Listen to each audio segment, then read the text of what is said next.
Well, welcome everyone, and thank you all for taking the time to be with us this morning. Some housekeeping items first. The webinar is being recorded and a copy of it will be sent to clients shortly after. Also, since we only have about 30 minutes together today, we will not be taking questions during the webinar, but if you have questions or simply want to explore what's going to be discussed today in greater detail, please reach out to your relationship manager or any of us on the call today. If you have already submitted a question to us using the Ask a Question button in the invite you received, we thank you for that, and we'll do our very best to answer your question today. Okay, let me first introduce my colleagues, Steve Brudos and Ryan Bergan. Both will be joining us for the discussion today. Steve is a portfolio manager specializing in fixed income, and Ryan, joining us from our Minneapolis office, is a portfolio manager specializing in equities. Steve, Ryan, welcome, and thank you for being here. So let's jump right in by first taking a look at returns year to date. The chart here shows calendar year returns going back to 2007, and the column to the far right shows 2022 year-to-date returns as of last Friday. If you look at the top right of the page, only two categories, cash and commodities, have posted positive returns so far this year. And with oil and natural gas prices up so much this year, it's no surprise to see commodities at the very top of the list. Bonds in the blue box are down anywhere from 13.8% for the US Ag Index to down 17.6% for high yield bonds. And equities in the red box are down anywhere from 21.6% to almost 26%. So a few observations, and I'll start with the obvious one. It's been a difficult year across the board with very few places to hide. Also, bonds, despite outperforming stocks year to date, bonds have not provided as much protection as they normally do during weak periods for stocks. So what are markets telling us?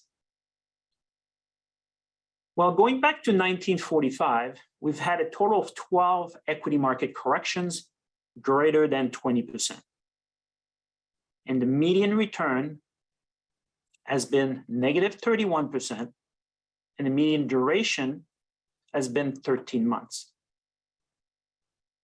Since 1945, 8 of those 12 corrections have been associated with recessions. And more recently, if we look at the data since 1968, 6 of the 7 corrections have been associated with recessions. So what the equity market is telling us is that a recession is likely, and we think the market is right.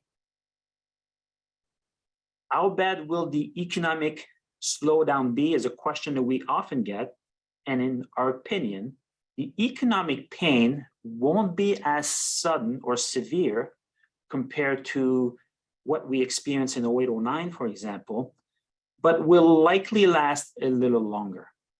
We are likely entering what we call a Fed-led recession, a recession caused by a tightening of monetary policy, and only a sustained decline in inflation from current level will bring some comfort to the Fed and other central banks, and some comfort and relief to the economy and markets.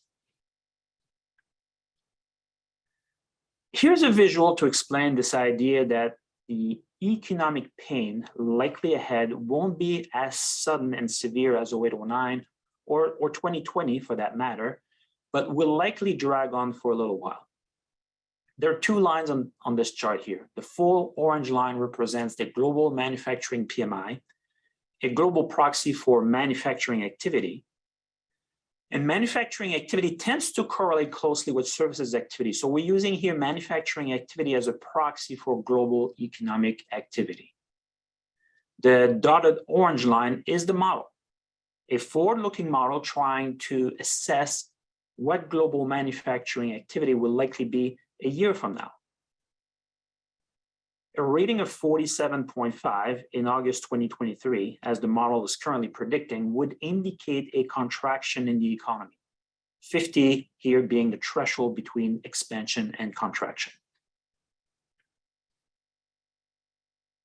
Because the model cannot forecast more than a year out, we cannot say for sure that 47.5 will be the ultimate bottom. What we can say, though, is that between now and August of next year, the trend in economic growth will likely be down. And if you look at the factors that make up the model, they're listed in the middle of the chart here. The main reason the model is negative on economic growth going forward is because rates or yields are up a lot this year. So the cost of money for consumers, for businesses and governments is going up. And with a lag, we know that rising interest rates tend to depress economic activity. So Steve, I would like to turn it over to you and ask you to talk about the factors or the reason that have caused interest rates to move up so much this year. And when do you think we should expect at least a pause in the strong up move we've seen in interest rates? Yeah, thanks, Jan. Certainly a little bit to unpack here. It has been a tough year for the bond market as interest rates really have rapidly risen to essentially the highest levels in over 10 years, right? This chart illustrates the change in Treasury yields since the beginning of the year across various maturities, from 3-month T-bills to 30-year bonds. The top line is current Treasury yields as of last week. The bottom line is the yield curve at the beginning of the year. So we've seen increases of nearly 4% in short-term bonds and over 2% in intermediate-term bonds this year. So the shaded area here represents the range of the last 10 years of where the yield curve has been. So hopefully this chart provides a little bit of scope of how high rates currently are across the curve as they continue to make new decade highs and move the top of this 10-year band up higher. And if you remember last year, it's not that long ago, rates were still very low. The Fed wasn't paying close enough attention to inflation. It continued to call inflation transitory, and it kept rates too low for too long. And things have changed very quickly over the last 2 quarters. The Fed is now laser focused on inflation, and the Fed is rapidly raising interest rates to slow economic activity and to try and bring inflation back down to more sustainable levels. So those monetary policy rates are the Fed's best tool really to keep inflation in check. And the rapid rise that we've seen in the Fed funds rate year to date is what has pushed interest rates much higher across the curve. So if we go to the next slide, Jan, we'll get into our outlook for inflation as the consumer price index, or CPI, is going to continue to be closely watched going forward. As this chart shows, CPI remains close to 40-year highs. And while it has come down a bit lately, recently getting some relief from easing goods prices, easing supply chain disruptions, services inflation from higher wages, and soaring rental costs has really contributed to inflation staying a little bit stickier these last couple of months. And it's these stickier services inflation which has really caused the Fed's patience to run out. So inflation has risen more than what the Fed was expecting. It's taking longer to come back down than the Fed originally thought. And as I mentioned on the previous slides, the Fed's main goal now is to slow the economy, try and get inflation moving back towards its target, and that means substantial rate hikes.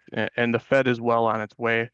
Already the Fed has hiked rates from 0 bound to over 3% in only 7 months. So dramatic shift. And we do think that the Fed will eventually be successful. We do think CPI will continue to trend lower. And we don't believe we're going to see a repeat of the 70s on the left side of this chart when we did get runaway inflation.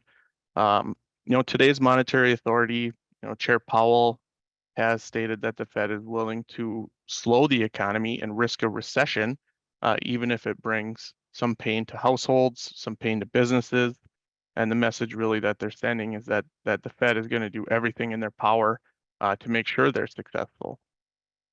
So although we don't expect, 70s style inflation, we do think CPI will not immediately fall back to that Fed's 2% target either. It's going to take some time to come down, and CPI will trend lower, but it's likely to remain higher than the low levels of inflation, the 2% or sub 2% that we were accustomed to over the last 10 years.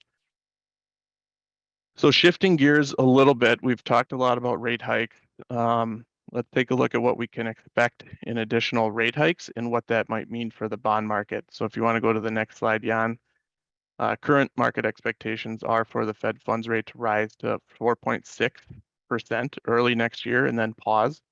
So this is a massive shift higher in rate hike expectations from the beginning of the year, and really a source of the market volatility that we've had. So this chart looks at the last 7 rate hike cycles and measures the months between the Federal Reserve's last rate hike, and the peak in 10-year Treasury yields. So on average, Treasury yields tend to peak prior to the end of the last rate hike. So we're not quite there yet, and we've continued to maintain less interest rate sensitivity in portfolios relative to the broader market, as we think we're currently getting a last leg higher here in rates. However, we don't think we're really too far off from yields peaking, and based on this historical evidence and where bond yields currently are, we certainly believe 80 to 90% of this tightening cycle is already priced into the market, with the Fed's policy rate expected to peak early next year. So fixed income is looking more compelling now, as interest rates have already moved substantially higher, kind of in preparation for future rate hikes. And that takes us to our next point, that the risk reward outlook for bonds is looking good, as the Fed has pushed rates higher. So if we go to the next slide, it shows multiple asset classes. So it's not just treasuries that are looking more attractive. The vertical bars on this chart show the 10-year range of yields across fixed income sectors. So the diamonds are the current yield, and the blue horizontal bars are the median levels over the last 10 years. So you can see the diamonds sitting, on top of the vertical bars, meaning multiple sectors of the bond market are yielding, the highest levels in 10 plus years. So we do allocate to many of these asset classes. Higher quality bonds on the left side of this chart are at or well above 4%. More credit sensitive segments of the market on the right side are at 7% or much higher. So certainly a lot of value has been restored across the bond market, and forward-looking return assumptions have doubled or more across more sectors. So we do certainly like bonds now more than we did at the beginning of the year, and we've been adding bond exposure outside of the most interest rate sensitive areas, as yields have really become more attractive. So I've unpacked a lot there. I think I'll pause there and turn it back over to Jan. Thank you, Steve. I think it's truly amazing to see by how much interest rates have adjusted higher, over such a short period of time. And as you said, value has largely been restored and in the bond market, and the yields that we are seeing today, as you just showing on this chart here, are quite attractive across the board. And I think that's important for our clients to understand, that will only help boost future expected returns from bonds going forward. So thanks for that, Steve. Ryan, I know you follow, obviously, equity markets closely. Can you put this all together for us? What does that all mean for stocks in the months ahead? And what do you think equity investors should be watching closely as we get closer to 2023? Yeah, thanks, Jan. So to answer that question, maybe let's start by looking at the next slide that I think tells a pretty telling story. Historically, stocks have still increased in periods of time when only one of either falling economic growth expectations measured here in the slide by the ISM index, or the Federal Reserve has tightened monetary policy by raising interest rates, as shown by the returns on the far left and also the returns on the far right. So if just one of those conditions exist, stocks on average have historically gone up. However, when there have been periods of falling economic growth expectations, and at the same time, the Fed has been raising interest rates, and we know that today both of those conditions exist, monthly average returns for the S&P 500 index have been flat to barely positive, as highlighted in yellow. So our view continues to be that economic growth expectations will continue to slow, as Jan mentioned, and that the Fed will continue to raise interest rates to slow inflation. So not a great environment for stocks. But I do look at it this way, and that is, there is some reason for optimism. You know, after some time, as it has always been in the past, low economic growth expectations will bottom, and the Fed will be satisfied inflation has been brought under control. It'll stop raising interest rates, and stocks can resume their long-term trend higher. So now I want to discuss how we've gotten to this point where global stock markets are down nearly 25% year to date through the end of the day yesterday, reaching the lowest levels we've seen so far this year. Global stock returns have largely been driven lower from higher expected interest rates. And higher rates can affect the stock market in really two ways. First, they reduce valuations via lower discount rates, which is an input into calculating the fair value of the market value of stocks. And second, through higher costs to borrow money, which can have a ripple effect across the entire economy, thereby reducing future expected profits. So this phenomenon of higher interest rates, as shown on the next slide, and represented by the gray line, has dramatically dragged down price to earnings valuation multiples along with it, as the blue line shows, and therefore stock prices also went down at the same time. Now, with these year-to-date negative returns, let me just take a quick moment here to note that, that we have not sat still with managing capital gains and losses in client portfolios. And we know the double whammy of paying taxes in periods of negative returns, it's a tough one. And so, you know, we proactively use a systematic process of reviewing taxable accounts where we identify an appropriate capital loss threshold. And if that threshold is met, we will realize a capital loss in order to help offset any realized capital gains, either in the current year or potentially carry those realized losses over into future years. And on top of that, I'll add that towards the end of each and every calendar year, and we will do this year, we look for opportunities in taxable accounts to minimize capital gains distributions made by the funds that we use in portfolios. So now that we've discussed, you know, what has caused stocks to go down this year and observe the current backdrop, it's not great for stocks. The question is, what lies ahead here in the next few months for stocks? And I think the best way to look at that is that corporate earnings growth, which you've heard me say before, is the fundamental driver of stock price returns. As the economic activity models we follow suggest a significant economic slowdown, as John showed earlier, so do the models for earnings growth. The model is now predicting, as shown in the lower right corner of this next chart on the next slide, that by January 2024, which means looking back over calendar year 2023, global earnings will have fallen 12.5% from 2022 levels, which currently expect to show growth of a positive 6.6%. So that means that 2023 earnings growth could change from expectations of a positive 6.6% today to a negative 12.5% through the end of next year. So why are earnings expected to come down so much? You know, although corporate profit margins did hit a multi-decade high last quarter, both revenue and costs continue to be more vulnerable by the day. A slowdown in economic activity and demand puts corporate revenues at risk, of course. While labor costs, typically, you know, a company's biggest expense, are likely to stay pressured and perhaps increase as long as the labor market remains as tight as it is today. So while profit margins continued to rise last quarter, you know, we see a path towards lower profit margins over the next several months.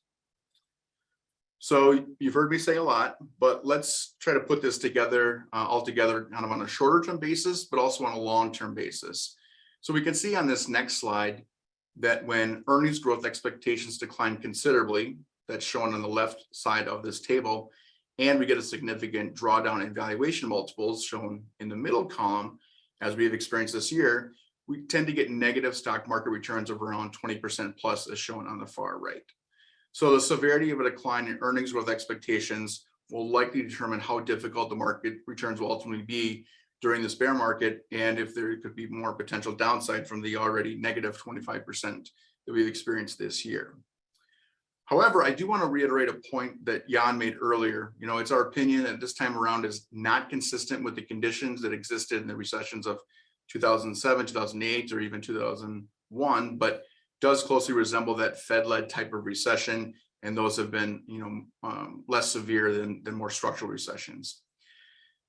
Before I wrap up here, maybe I'll just say a couple of words about long-term market returns, and we remind clients that markets are cyclical, and some of the best times to be in the market are coming out of a recession, which argues against trying to time the market. Often when investors feel the urge to sell, the worst of the market drawdowns may already be behind us. And then when markets turn and resume going higher, often investors get back into the market after the best returns of that new cycle have already happened. So we have gone through these painful periods before, and of course, we will go through them again, but truly that is the investment journey. And, I'd say one particularly good reason for optimism is as valuations come down this year, as I've discussed, the long-term return expectations for stocks like bonds have gone up, and that's great. So we continue to preach patience and stay in the course. Thank you, Ryan. I think, as you said and illustrated with a lot of different tables and charts here, now it may get a little tougher here for equities before it gets better. We recognize that, but as you said, also as you concluded, lower valuations for equities will, over the long term, set a strong foundation for better returns going forward. And we'll talk a little bit more about that in a minute, but and I also want to talk about how we've positioned clients' portfolios to mitigate some of the downside risk in the short term. But before I do that, now the midterm elections are coming up, and we've got a few questions on that. So walk us through, what elections have meant historically for investors. Yeah, so quickly, if we look back over the last 22 midterm elections, the president's party has lost an average of about 28 seats in the House and 4 in the Senate. So only twice has the president's party gained seats in both chambers. So since losing seats is so common, it's usually priced into the markets earlier in the year. So, from now until November, we wouldn't expect this historical phenomenon to really impact markets. Historically, we know elections have had little impact on long-term investment returns. And even going back to 1933, as I show on this next slide, markets have averaged double-digit returns in all years that a single party controlled the White House and both chambers of Congress. This is just below the average gains in years with a split Congress, a scenario that's a strong possibility this year. But even in the least good outcome, when the president's opposing party controls Congress, there was still a solid 7.5% average price return. So, what's the bottom line? I'd say midterm elections and really politics as a whole, they do generate a lot of noise and a lot of uncertainty. But even if elections spur higher volatility in the short term, very good long-term returns have always been the result. Thank you, Ryan. Okay, so what have we done to properly position clients' portfolios based on the outlook presented today? So I'll give you 7 takeaways here, and we'll start with number 1, defense first. So in our opinion, this is not the time to be aggressive. By the tone of our conversation today, I think you understand that our short-term outlook is quite bearish for risk assets. So not the time to be aggressive. And to start with, that means favor bonds over stocks. As Steve explained, we think that 80 to 90% of the pain in the bond market is already behind us. Stocks, though, we think may struggle for a little longer as higher interest rates impact economic growth and earnings growth with a lag. And within stocks, we would say favor value defensive over cyclicals. Companies in defensive sectors such as consumer staples, utilities, healthcare tend to do better during an economic downturn. It is very important to own real companies with real earnings in a difficult economic environment. US equity markets are generally safe haven during global stock market downturns, so we also favor domestic stocks over international stocks. And if you look at the strength of the dollar currently, that is another reason in itself to maintain an own bias at this point in the cycle. Within fixed income, we would say we remain cautious on credit, remain cautious on interest rate risk or duration risk. We think we may be given an opportunity to extend duration in early 2023. And Steve talked about that, but we're not there yet. And finally, given the rise in short-term interest rates we've seen this year, we really like short-term high-quality bonds in the current environment. We think short-term high-quality bonds provide a really good risk-return trade-off right now. Now, we did have some inflation hedges in portfolios throughout 2021 in early 2022, and those positions performed really, really well, but we recently took those off. We think it's too late to worry about inflation at this point, given central banks' strong commitments to take inflation down and our belief that they will ultimately be successful. Now, regardless of what happens in the months and quarters to come, as Ryan discussed, we encourage our clients to keep thinking about their investment portfolios long-term. And the main reason being that long-term, meaning 10 plus years, we expect returns from both stocks and bonds to be actually quite attractive. In fact, if you look at our capital market assumptions for expected returns for the next 10 years, for both stocks and bonds on June 30th, which was just a few months ago, compared to what they were at the beginning of the year, they've gone up in a period of 6 months by 1.5% on average for bonds and 1% on average for stocks.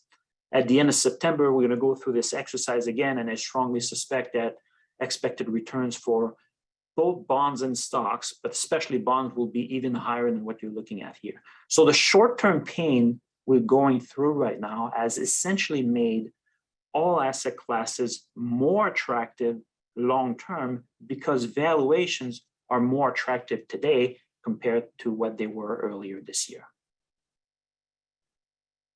Now, recession is a scary word, and we use the word recession a few times today, and we understand that, but a recession doesn't mean the world is coming to an end. So we are at TrustPoint encouraged by the fact that the Fed and other central banks are finally taking inflation seriously. Now, driving inflation back down to 2%, as Steve explained, will take some time, and it won't be easy, but we'll ultimately get there, and that will provide the foundation for more sustainable and stronger economic growth in the future. Now, right now, investors are reacting a little bit as if the sky is falling, but that won't last forever because it never does. As someone told me once, flowers take both rainy days and sunny days to grow, and the stock market is no different. On that note, we're now at the 30-minute mark exactly, so we will conclude our presentation. Steve, Ryan, thank you for your insights. And thank you all again for attending the webinar today. Again, if you have questions or simply want to explore what was discussed today in greater detail, please reach out. Have a good week, everyone, and we'll see you next time.